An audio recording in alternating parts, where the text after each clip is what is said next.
코로나19 여파로 국가 채무가 처음으로 800조 원을 돌파했습니다. 재정 적자 폭도 100조 원을 넘기며 각계에서 경고음이 나오고 있는 가운데 국회에서는 어떻게 보고 있는지 내년 예산안을 심의하고 있는 국회 예결위 정성호 위원장 모셨습니다. 어서 오세요. 네, 안녕하세요. 위원장님, 네. 지금 방금 말씀드렸지만 800조 네. 심각하다 이렇게 보는 분들이 있던데 어떻게 보세요? 뭐 그렇게 보는 분도 계시지만은 우리가 뭐 수출도 늘고 또 수입도 늘고 경제 규모가 굉장히 빠르게 성장하고 있습니다. 그리고 지난해 올해는 뭐 코로나19 위기 때문에 국가가 또 국민들을 위해서 재정을 쓸 수밖에 없는 상황이었고 속도가 좀 빠르긴 하다고 하지만 그리고 국민들이 그렇게 크게 걱정할 정도로 그 정도 규모는 아니라고 보고 있습니다. 네. 지금 규모는 지속 가능한 규모다? 네, 저는 충분히 지속 가능하다고 보고 있고요. OECD 국가 평균 그 국가 채무가 대개 전체 GDP 한 105% 정도였다가 지난해 올해 한 125% 정도로 늘어났습니다. 우리나라는 뭐 그래도 돈을 많이 썼다고 하지만 40% 정도 내외에서 올해 말 정도 한 48% 정도 내외 될 거라고 보고 있는데 한 6%밖에 늘질 않았어요. 그렇기 때문에 충분히 감당할 만하다.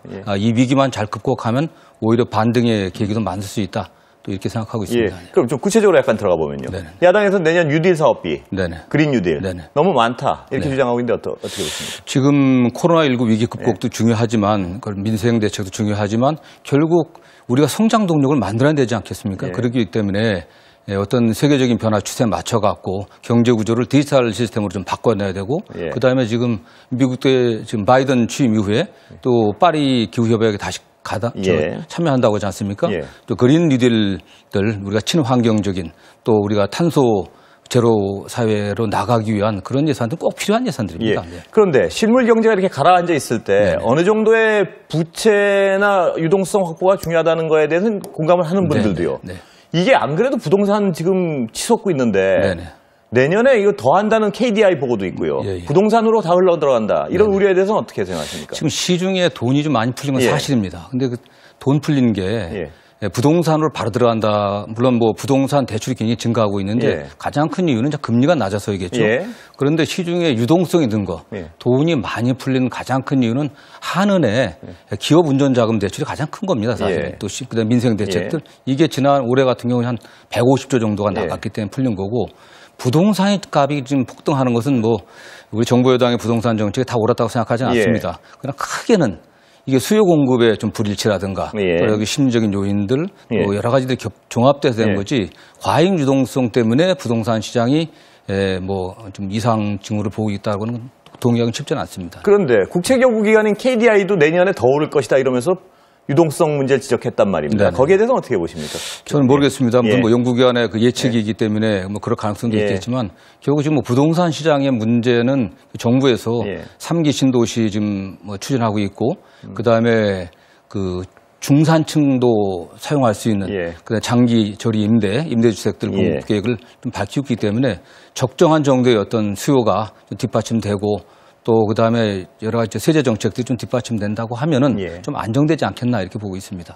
초기 질문하고 비슷한 질문 하나 다시 이거 짚고 넘어야 될 것 같은데 비판하는 쪽에서는요. 재정 적자 막 늘리는 게 경제 자체를 생각했다기보다는 정치 생각한 포퓰리즘이다. 이렇게 비판하시는 분들도 있는데 어떻게 저는 뭐 포퓰리즘이라고 하는 데는 동의하기 쉽지 않고 도대체 뭐가 포퓰리즘인지 국민들이 어려운데 국가가 돈을 써야 되겠죠. 결국 국민들이 파산하게 국민들이 빚을 지게 둘 건지 아니면 국가가 세금을 걷어갖고 세금은 돈이 주로 많이 버는 분들이 세금을 내지 않습니까? 그 예산을 갖고 그 재정 갖고 다수 국민들을 쓰는 거에 나은 건지 저는 뭐 그건 동의하기 쉽지는 않다고 봅니다. 알겠습니다. 좀 다른 구체적인 거 좀 여쭤보세요. 특활비 논란. 요새 뜨겁습니다. 뭐 뜨거운 건 아시죠? 추미애 장관하고 윤석열. 어제도 굉장히 시끄러웠습니다.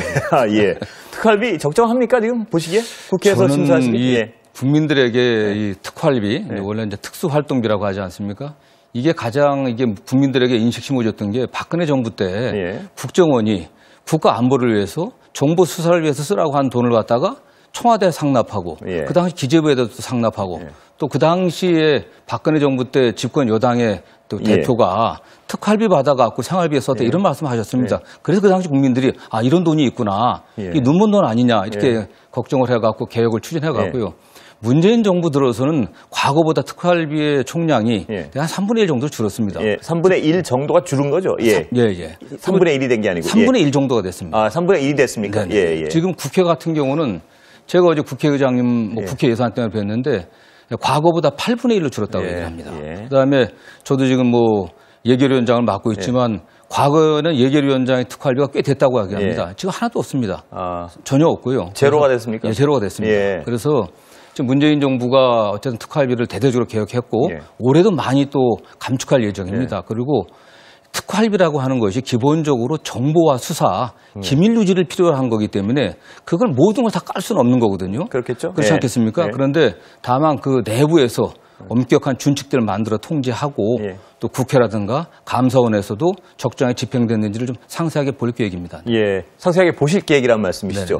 근데 지금까지 말씀은 하여튼 현 정부 들어서는 특활비가 투명하게 집행되고 있다 이렇게 보신 것 같은데. 그러면 자신 있게 얘기할 수 있습니다. 그렇다면 대검 검찰총장의 특활비를 문제 삼은 추 장관의 발언은 어떻게 배치되는 거 아닌가요? 그게 지금 우리 추미애 장관께서 특활비 관련한 발언이 어떤 맥락에서 온지는 정확히 모르겠지만은 물론 검찰 내부에서 총장이 일정 기준에 의해서 배분해야 되는데 기준에 의해서 공정하게 배분되지 않은 측면이 있다. 이런 보고를 받지 않았나 생각이 듭니다. 그런 면에서 내부에서 집행한다고 하더라도 정보 수사에 관련된 특활비라고 하더라도 각 그 지방 검찰청이라든가 그다음에 또 각 그 해당 수사기관들 일선 부들 이렇게 공정하게 배분돼야 되는데 그렇지 않은 측면이 있었지 않았나 하는 그런 맥락에서 말씀하신 게 아닌가 그런 생각이 듭니다. 그 부분은 국회에서 들여다보실 생각이 있습니까 혹시? 어쨌든 여야가 지금 현장에 나가서 대검에 가서도 또 검증을 했고 감사에서 검증을 했기 때문에 다만 똑같은 걸 보고서도 서로 좀 얘기가 좀 다르고 있습니다.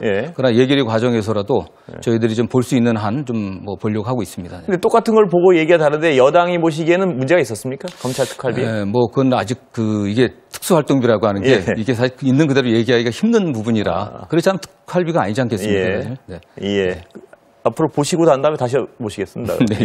그리고 예산 문제는 그만 여쭤보고요.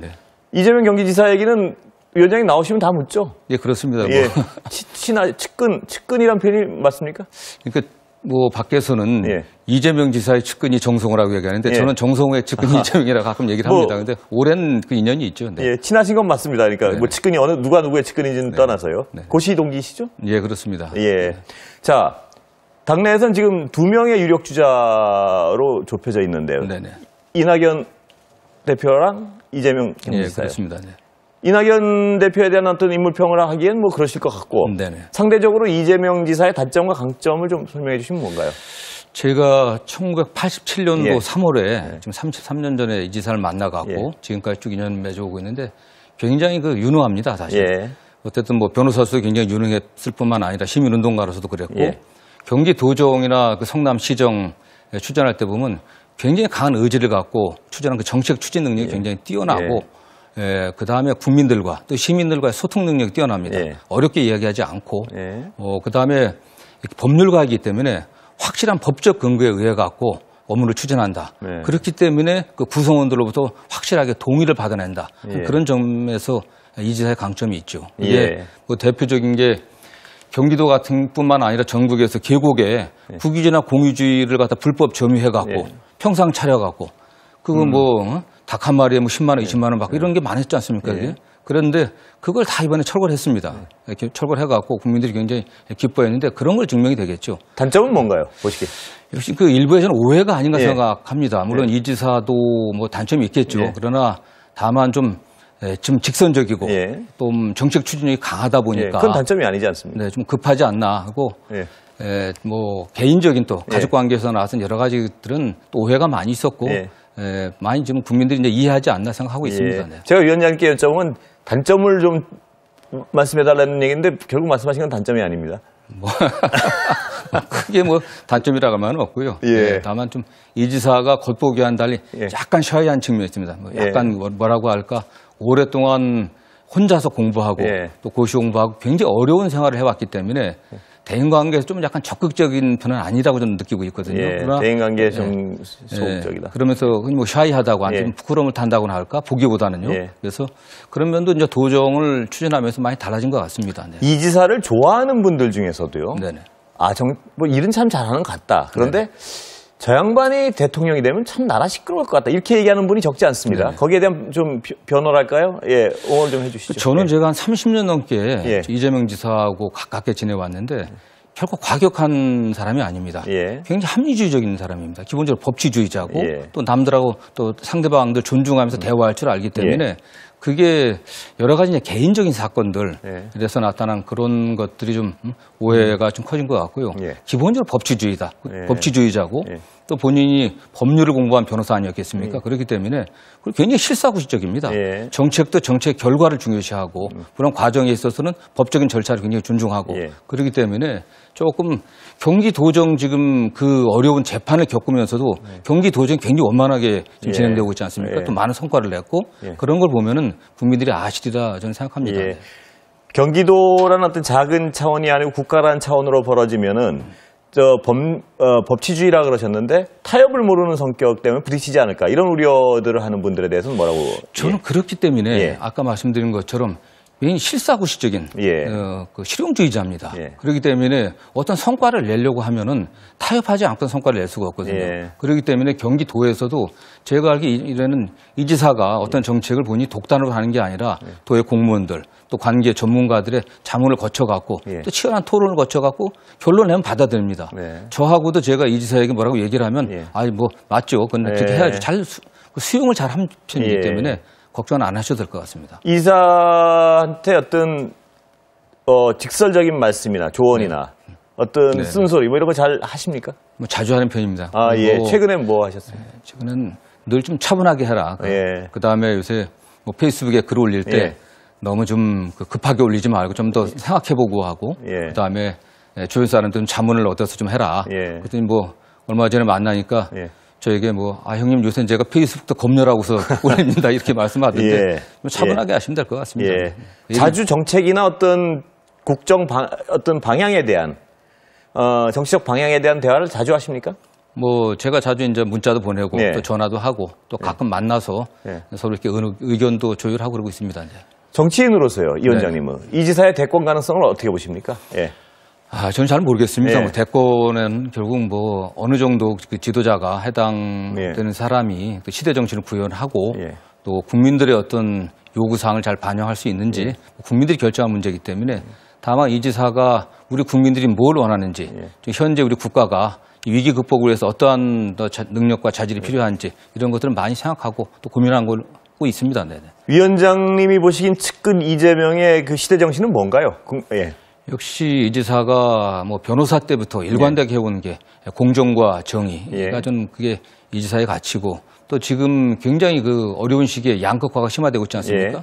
위기는 사회적 약자들, 고통받는 분들에게 더 심한 고통을 주기 때문에 그런 면에서 우리 사회에게 정말 말이 아니라 실질적인 어떤 공정함을 구현하겠다고 하는 그런 의지가 강한 것 같습니다. 예.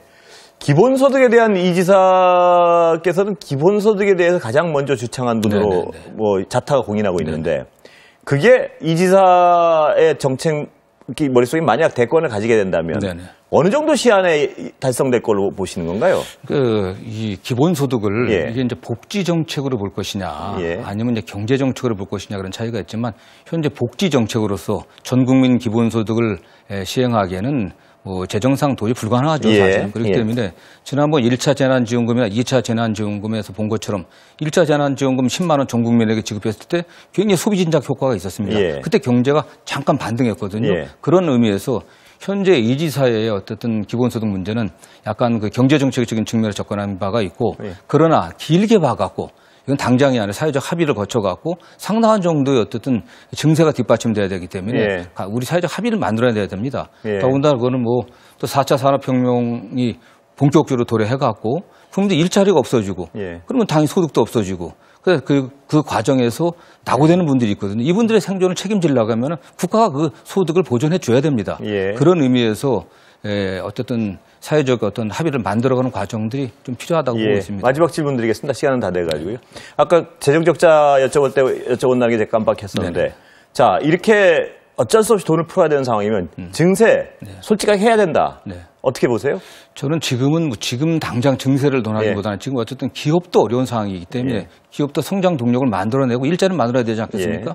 그러나 장기적으로 봤을 때 중복지, 중부담의 방향으로 가려고 하면 논의돼야 되는데 지금은 어쨌든 국가가 좀 빚을 내서라도 성장 동력을 만들어내고 또 기업의 활력을 좀 끌어내려고 하면은 지금 현 단계에서 증세는 좀 적절치 않다고 좀 보고 있습니다. 지금. 증세 논의는 진짜 시간은 다 됐습니다. 증세 논의는 언제 시작해야 됩니까? 저는 뭐 코로나19 위기를 좀 극복하고 나서 경제가 V자 반등의 계기를 만든다고 하면 그때는 좀 논의가 시작돼야 된다고 심각하게 보고 있습니다. 논의해 봐야 된다는 말씀이시죠? 그때는. 오늘 말씀 감사합니다.